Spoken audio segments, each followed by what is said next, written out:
মৰিয়নিৰ অসম নাগালেণ্ড সীমান্তত চাঞ্চল্যকৰ এক ঘটনা সংঘটিত হৈছে।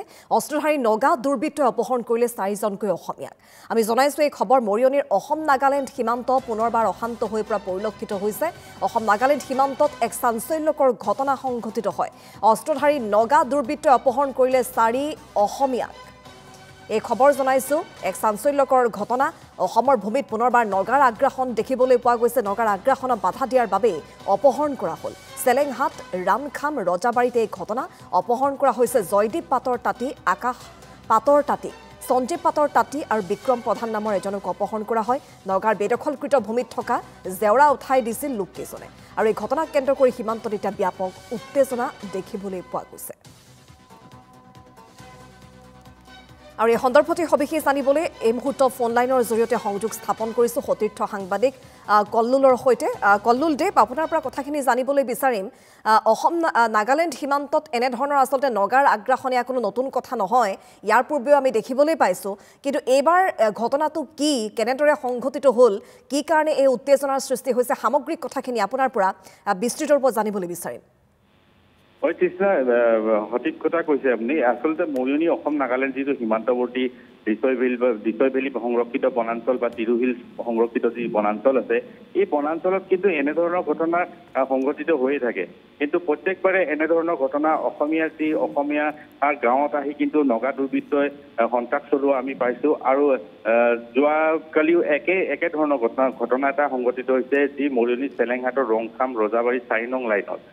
এই এটা অস্ত্ৰধাৰী নগা দলে আহি 4জনক ইতিমধ্যে অসমৰ পৰা নাগালেণ্ডলৈ লৈ যোৱাটো খুবেই এক ডাঙৰ বিষয়। আৰু আচলতে ক'ব লাগিব যে অসম প্ৰশাসনৰ এই যি চিন্তাধাৰা বা অসমৰ তাত কেইবাখনো বিঅপি আছে, সেই বিঅপি কেম্প যি বেটেলিয়ন কেম্প আছে, সেই কেম্পৰ ওচৰৰ পৰা এই গাঁওখন যি 4 নং লাইন ৰজাবাৰী ৰংখামৰ, এই লাইনৰ পৰা কিছু দূৰত্বতে অৱস্থিত। কিন্তু তাৰ উপৰিও তেওঁলোকে কিয় নগাই এনেধৰণৰ ঘটনা সংঘটিত কৰি থাকে, এয়া এক ডাঙৰ এক প্ৰশ্ন হৈছে। আৰু ক'ব লাগিব যে নগা আগ্ৰাসনৰ সময়ত অসমীয়াই যদি বাধা দিয়ে, তেনেহ'লে সেই বাধা দিয়াৰ সময়তে কিন্তু এনেধৰণৰ ঘটনা সংঘটিত হোৱা আমি দেখিছোঁ। আৰু ক'ব লাগিব যে অসম প্ৰশাসন বা নগা প্ৰশাসনৰ মাজত কেতিয়াবা শান্তি চুক্তি হয়।